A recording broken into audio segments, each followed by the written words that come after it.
Hi friends, ఆయన ఒక legend, ఆయన ఒక నట సింహం.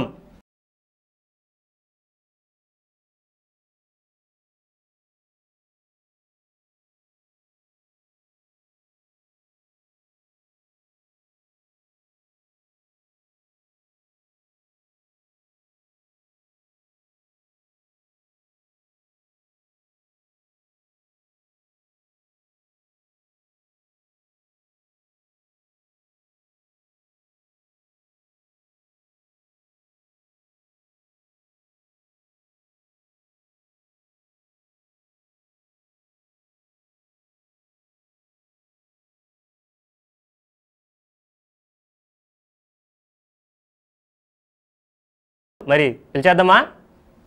నందమూరి బాలకృష్ణ గారు, ప్లీజ్ సార్, వెల్కమ్ సార్.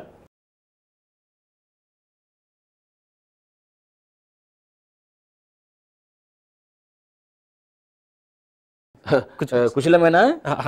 అందరూ కుశలమేనా? కూర్చోండి సార్. ఏంటి అంటే నువ్వు కూర్చోమంటే నేను కూర్చోవాలా? ముందు పెద్దవాళ్ళు కూర్చున్నాక చిన్నవాళ్ళు కూర్చోండి. అలాగే సార్. నువ్వు నాకు చెప్పవసరం లేదు, నాకు తెలుసుగా. అలాగే సార్. ఏంటి ఇంటర్వ్యూ అన్నారు? అవును సార్. మీ గురించి ఏం కావాలి మీకు? చెప్పండి సార్. మీకేం కావాలి? నేను చెప్పడం ఏంటి? మీకేం కావాలి అంటే మీ గురించి ఇంటర్వ్యూ చేస్తున్నాం కదా సార్. ఓకే ఓకే మొదటి కొంచెం ఏమనగలనుకుంటున్నారు? అడుగుతున్నాను సార్. మీరు అసలు సినిమా వాళ్ళలోకి రావాలని ఎలా అనుకున్నారు? అసలు ఎప్పుడు అనుకున్నారు? అసలు ఆలోచన ఉందా లేదా? సినిమాలోకి రావాలంటే ఇక అనుకోవడం ఏమి లేదు, ఇది మా చరిత్ర. ఇప్పుడు చరిత్ర సృష్టించాలన్నా మేమే, చరిత్రని తిరగ రాయాలన్నా మేమే.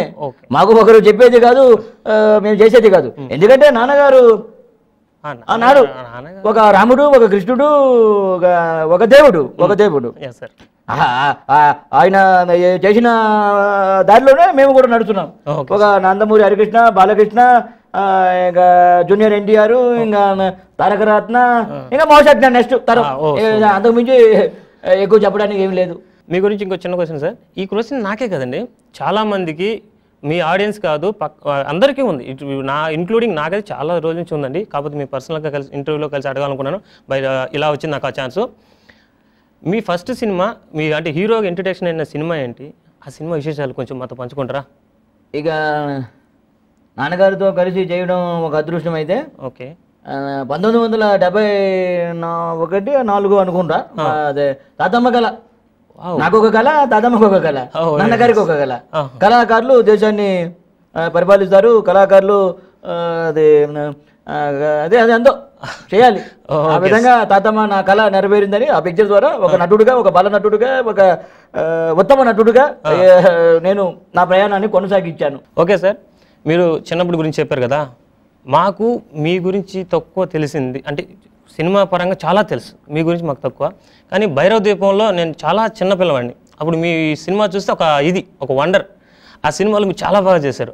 సో ఆ సినిమా చేసేటప్పుడు మీకున్న ఇదేంటి, ఆ డైరెక్టర్ గారితో కానీ ఆ ఏంటి అవి? ఒక భైరవ దీపం, ఒక దీపం, అది అద్భుత దీపం. అవును సార్. నా కెరీర్లోనే ఒక మైలురాయి. నేను వేసే ఒక గూని క్యారెక్టరు, ఆ కన్ను పెట్టు కూడా ఆ క్యారెక్టర్ నాకు చాలా నచ్చింది. నేను చెప్పింది విను, నువ్వు చెప్తావేంటి మధ్యలో? ఇకపోతే అందులో నటించినటువంటి రోజా అందగత్తి, నాతో విజయశాంతి నటించింది. రోజా, ఇంకా భానుప్రియ, సిమ్రాన్, ఇంకా అది సులక్షమిత, ఒక ఆదిత్య 369 ఎంత అందంగా ఉంటుంది. ఇట్లా ఎంతమంది అవకాశం ఇచ్చాను, వారితో పాటు చేయడం ఒక కళ. ఇంకో చిన్న క్వశ్చన్ సార్. మీరు తొడగొడితే ట్రైన్లు వెనక్కి వెళ్ళిపోతాయి అన్నారు కదా, చెప్పు ఏమంటున్నావు? అంటే చాలా చిన్నప్పుడు చూశాను సార్ ఆ సినిమా. మీరు తొడగొడితే ట్రైన్ వెనక్కి వెళ్ళిపోతాయి అంటారు కదా, అది దాని గురించి నువ్వు తప్పు అడుగుతున్నావా? లేదు సార్, నాకున్న తొడగొడితే ట్రైన్ ఆగిపోతుంది. భయం ఎందుకు అడగడానికి యాంకర్లకి? భయవద్దు. అది చాలా మందికి ఆ డౌట్ ఉంది, క్లారిఫికేషన్ ఇస్తాను. నేను తొడగొడితే ట్రైన్ ఆగడం విచిత్రం ఏంటి? నేను తొడగొడితే లైట్లు కూడా ఆగుతుంది. లైట్లా చూస్తావా? ఇదేంటి సార్, మా లైట్లు అని అయిపోయి సార్ ఇంకొకసారి తొడగొట్టండి సార్, మా లైట్లు మాకు వస్తాయి. చూసావా బాలయ్య పవర్? చాలా చూసావా నా తడాగా? Super sir. అంటే క్లారిఫికేషన్ కూడా ఇవ్వాలి కదా, మర్చిపోతున్నాం. ఇది నాకే కదా సార్, మా ఆడియన్స్ కూడా బాగా క్లారిఫికేషన్ అయింది. ఇక ఒక డైరెక్టర్ అనేవాడి మాట, ఒక హీరో ఎవరైనా ఒక కథానాయకుడు, వాడి హీరో అంటే తోపేం కాదు, చాలా మంది అనుకుంటారు. ఒక కథానాయకుడు మాట డైరెక్టర్ మాట వినాలి. ఆ డైరెక్టర్ గారు తొడగొట్టమన్నాను. నాన్నగారు ఎంతో మంది వెనక కొట్టేవారు, నేను తొడగొట్టాను. ఇందులో ఒక కామెడీ ఒక దర్శకుడు చెప్పినది మనం చేశాము. అదే అదనమాట. ఒక దర్శకుడి మాట వింటే ఆ చిత్రము ఎంతో మంచిగా వస్తుంది. ఆ కాంబినేషన్, ఆ క్లారిఫికేషన్, అది ఎంతో మంది ప్రజలు మాట్లాడుకున్నారుగా దానికోసం. అదే క్లారిటీ, బాలయ్య క్లారిటీ. సార్ ఇంకొక చిన్న డౌట్ సార్, చెన్నకేశ్వరరెడ్డి సినిమాలో సార్ ఆ సుమో జంపింగ్ షాట్ ఉంది కదా, రియల్లీ చాలా వండర్ షాట్. అసలు ఆ షాట్ ఎలా జరిగింది? ఆ టైంలో మీరు ఆ సత్తిరెడ్డి అని అరవడం, ఆ ఎమోషన్ క్యారీ చేయడం రియల్ ఎక్సలెంట్ సార్. అది ఒక సుమోలు లేకటం అనేటువంటిది ఒక ఒక విభిన్నమైనటువంటి ప్రయత్నం. ఎన్నో సినిమాలో ఏ విధంగా నువ్వు మాట్లాడతావా నేను మాట్లాడాలా? మీరు క్లారిటీ ఇస్తున్నాను కదా. ఓకే. అదే ఇక 1, 2, 3 లేపాం, ఇక చాలదన్నారు. ఇంకో 4 లేపన్నాను, చాలదన్నారు. ఇక 10 లేపండి అన్నాను. లేపుకుంటూ పోతే ఎంత అందంగా ఉంది, ఆ ఫ్రేమ్ ఎంత అందంగా ఉంది. ఇప్పుడు మాట్లాడుకుంటున్నారు. ఇక ఆ రోజు నుండి మనల్ని చూసి ఎంతో మంది సినిమాలు లేపారు. అది పెద్ద కాదు, మనం లేపిందే గొప్ప. నాకు మీ సినిమాలో ఆ చెన్నకేశ్వర లేపమంటావా? వద్దు సార్, ఎవరు నువ్వు? చెప్పు నువ్వు చెప్పు. బాలయ్య గారు, మీకు దైవభక్తి చాలా ఎక్కువ విన్నాము. మీరు ఎస్పెషల్లీ లక్ష్మీ నరసింహస్వామిని ఎక్కువ పూజిస్తారంట కదా, ఇది ఎందువల్ల అట్లా? అసలు అది నా ఆరాధ్య దైవం. ఓకే. నాకు ఎక్కువ గుర్తొచ్చే లక్ష్మీ నరసింహస్వామిని అనేక చిత్రాల్లో ఆ పేరు వచ్చినట్టుగా పెట్టుకున్నాం. ఒకసారి లక్ష్మీ నరసింహ అనుకుంటా సినిమాలో ఒక కోవిలలో ఒక సాంగ్ చేయాలి, లక్ష్మీ నరసింహ, అది ఒక సాంగ్ చేయాలి. అందరూ షూటింగ్ కోసం అన్ని ఏర్పాట్లు చేస్తారు, మేము అలా చేయలా.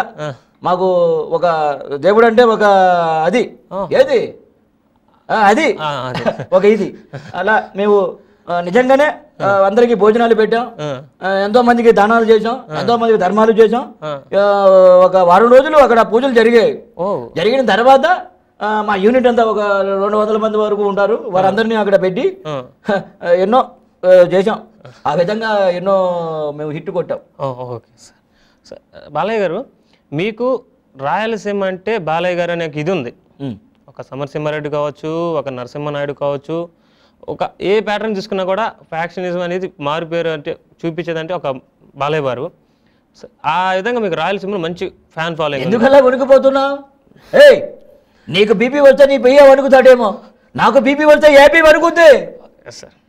అలాంటి పవర్ఫుల్ డైలాగ్స్ చెప్పాం. బాగా పాటలు పాడుతున్నారని ఎన్నికటి వచ్చింది.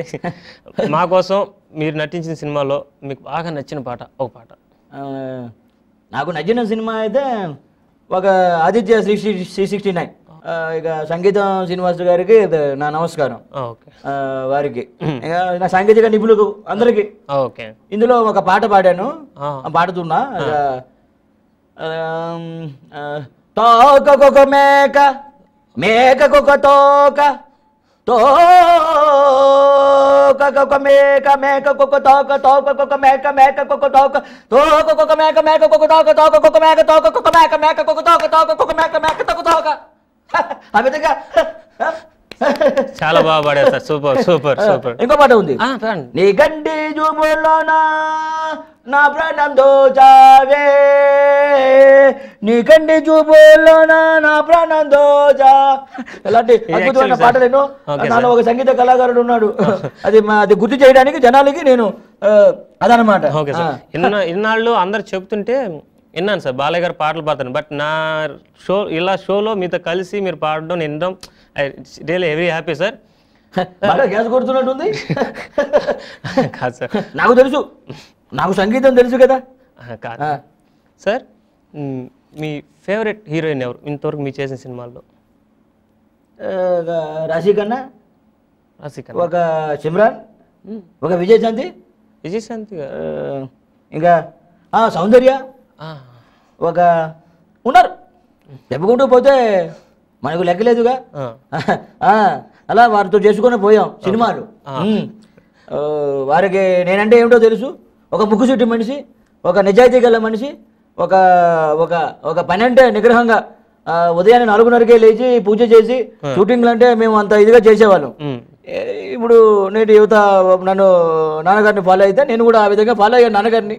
ఓకే ఓకే సార్, అదన్నమాట సార్. ఇప్పుడు పాలిటిక్స్లోకి వచ్చారు కదా, ఇప్పుడు సినిమాకి పాలిటిక్స్ని రెండు ఒకటేసారి క్యారీ చేయడం మీకు ఎలా అనిపిస్తుంది? ఇది ఒక మంచి క్వశ్చనా. సినిమా అనేది, రాజకీయం అనేది వేరు, సినిమా అనేది వేరు. దాని నాన్నగారు నాకు చూపించారు, కళ్ళకి అద్దాలు పెట్టినట్టుగా కంటి చూపుతో ఎలా చేసుకోవాలో ఆ విధంగా నాకు నేర్పించారు. ఒక రాజకీయంలో నేను ఎప్పుడో రావాల్సి ఉంది, కానీ అది నా సినిమా ప్రపంచానికి ఏమి ఇవ్వాలి, నాన్నగారి తర్వాత దాన్ని ఇవ్వగలిగాను అని నేను అనుకుంటున్నా. వారి ప్రేక్షకులు ఇంతవరకు నా మీద ఇచ్చినటువంటి గౌరవం, నాకు ఇచ్చినటువంటి ప్రేమ, వారి ఆదరాభిమానాల వల్ల ముందుకు పోయాను. ఇక రాజకీయానికి ఇప్పుడు అడుగులు వేస్తున్నాను. దానిలో కూడా ప్రజాసేవ చేస్తాను. వారందరికీ నేను వారి తరఫున ఉంటా, వారితో పోరాడుతా, వారి సమస్యలను తప్పనిసరిగా తీరుస్తానని సభాముఖంగా నీకు వారికి అందరికీ తెలియజేస్తున్నాను. ఓకే సార్, చాలా బాగా చెప్పారు. రెండు కళ్ళతో సమానమని, రెండు ఈక్వల్గా మీ నాన్నగారు ఎలా చేపించారని చెప్పారు సార్. బాలయ్య గారు, ఈ మధ్య మీరు ఏదో షూటింగ్లో జారి పడ్డట్టున్నారు. Bloody full. ఆ క్వశ్చన్ వద్దు, నెక్స్ట్ క్వశ్చన్ అడుగు. Okay sir. సార్, ఈ మధ్య మీ గురించి ఏదో కాంట్రవర్స్, దానికి నేను సభాముఖంగా చెప్పుకున్నానుగా అసెంబ్లీలో. ఇలారా, నీకు ఒక పిట్ట కథ చెప్తాను విను. ఒక ట్రైను, ఒక మనిషి. ఒక ట్రైన్ చాలా స్పీడ్గా వెళ్తుంది, దాని ఎదురుగా ఒక మనిషి వస్తున్నాడు. ట్రైన్ గుద్ది వెళ్ళిపోయింది. రిస్క్ ఎవడికి? మనిషికి. అదే కదా ఇంకో రకంగా చెప్తాను విను. ట్రైన్ చాలా ఫాస్ట్గా వెళ్తుంది, మనిషి తిన్నగా వెళ్తున్నాడు. ట్రైన్ వెళ్తుంది, మనిషి వెళ్తున్నాడు, ట్రైన్ వెళ్తుంది, ట్రైన్ గుద్దేసి వెళ్ళిపోయింది. ఇప్పుడు రిస్క్ ఎవరికి? మనిషికి. దీన్ని బట్టి నీకేమర్థమైంది? నేను ట్రైన్ లాంటోని, ఒకడు నాకు ఎదురుకొచ్చి నా వాడికే రిస్కో, నేను ఒకడికి ఎదురు వెళ్ళి నా వాడికే రిస్కో, తొక్కి పడేస్తా నా కొనక. అది